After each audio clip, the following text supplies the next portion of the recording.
For a long time, but a lot of stops for the journeyman assistant.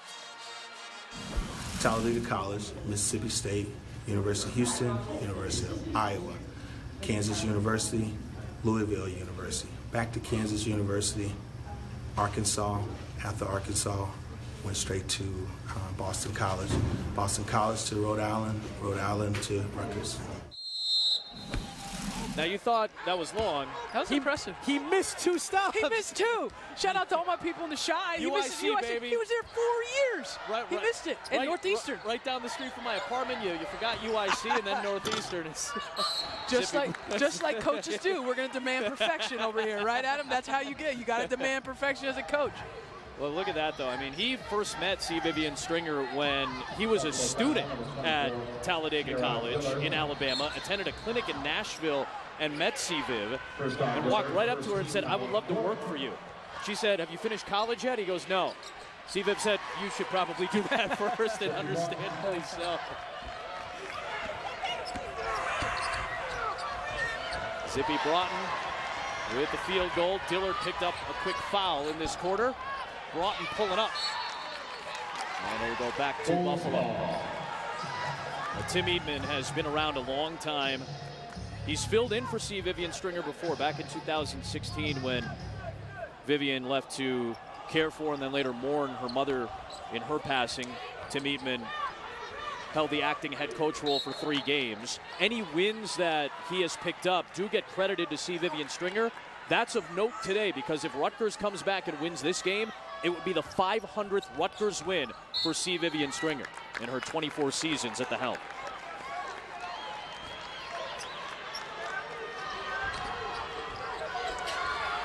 Pressure on Dillard. Up ahead to Hemphill. Good catch. We've seen that connection before this season. Sierra Dillard's got as good of a passing arm as you might find in Buffalo right now.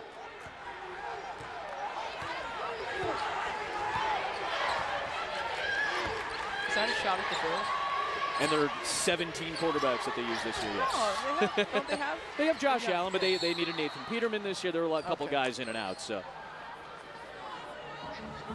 You know, I stand for Buffalo. I know you do. Wait, listen, shout out to Logan Berry, Logan Berry. No Logan Berry juice. No Logan Berry juice today. I'm short. Said hello to everyone watching Buffalo. Exciting time in Buffalo. Absolutely. The men's team is playing men's right team now. is in action right now. Arizona State. They're down in Tulsa. As Nate Oates and Felicia Leggett-Jack have brought their teams to the tournament again. 3 from the corner goes down for Wilson. And again, another made basket allows Rutgers to set up the defense.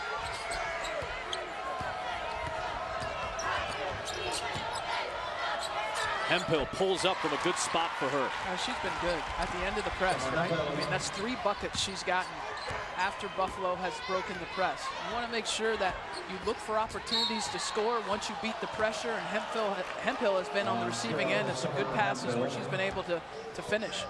Playing for her hometown university, went to Cardinal O'Hara High School in Buffalo.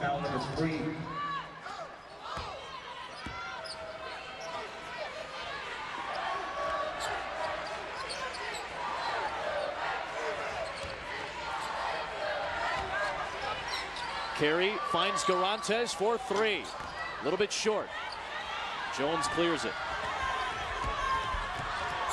Dillard on the attack after 10 in the first quarter.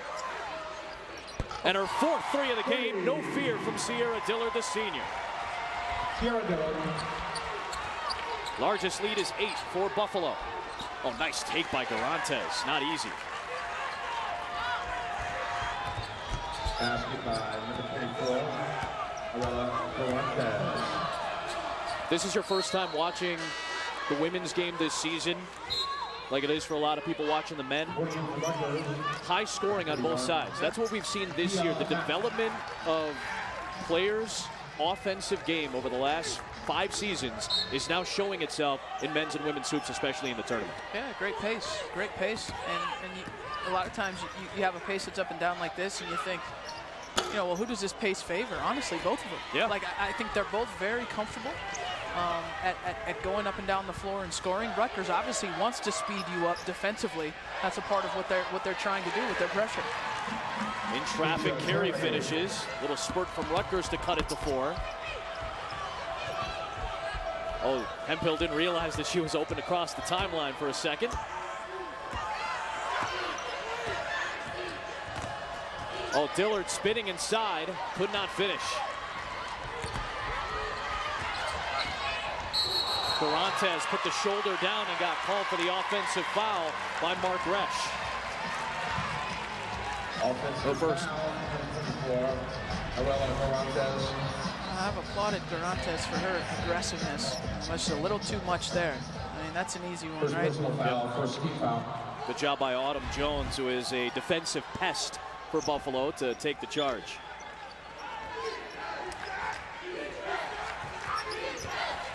Hemphill in the middle, they break the pressure.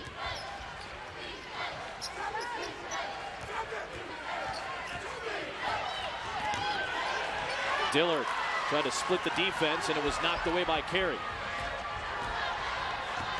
Garantes, good slip pass to Mack, but could not finish at the rim.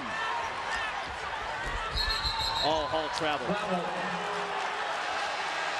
She was trying to settle things down, call the play, and was maybe doing one extra thing that got her off kilter. Oh, yeah. Yep. Yep. Tried to play it off. It's Yep. good. Good acting a there. little sell Sometimes you there. get away with it. Hannah Hall taking over for the best point guard in Buffalo history, Stephanie Reed. Those are huge shoes to fill. Hannah Hall actually got benched, not taken out of the lineup, but out of the starting lineup for the last 7 games of the regular season. Had a great MAC tournament as she got back into the starting lineup. Giles off target. Hemphill the long rebound.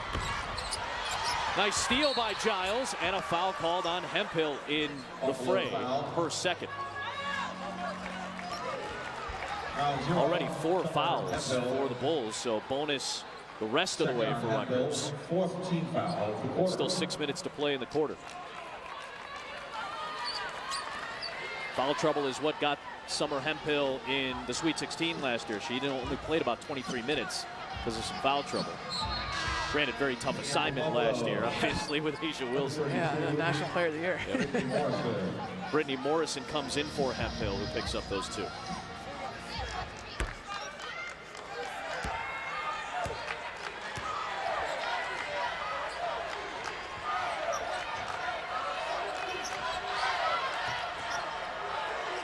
Second meeting all time. First one came back in 1998 at the Rack and Piscataway, a Rutgers victory. Garantes, boy, the jumper looks very sharp right now. Very comfortable. Garantes has been probably the biggest key for Rutgers in the half court against the zone because of her ability to make that mid-range shot. Jones comes back to answer after Buffalo had turned it over 3 straight trips. Competitive 7-10 game as we expected to start. Here in Storrs, Connecticut, we're in the Albany region, where Louisville is the 1 seed. They've already won today. UConn is the 2 seed. They'll play after this one. Garantes into Morrison, offensive foul. Charging.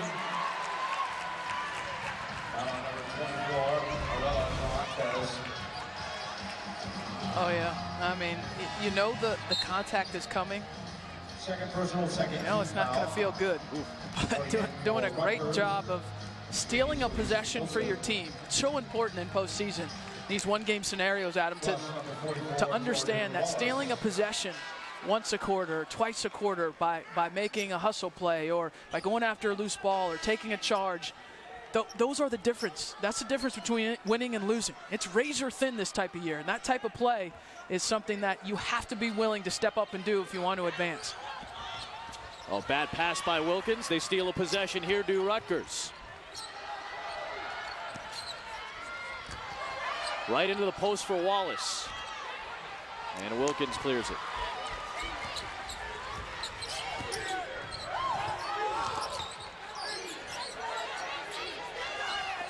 Dillard, a deep one, again. This time off to the right. And a foul called on the Bulls as they were crashing Giles. It'll be shots on the other side for the Scarlet Knights.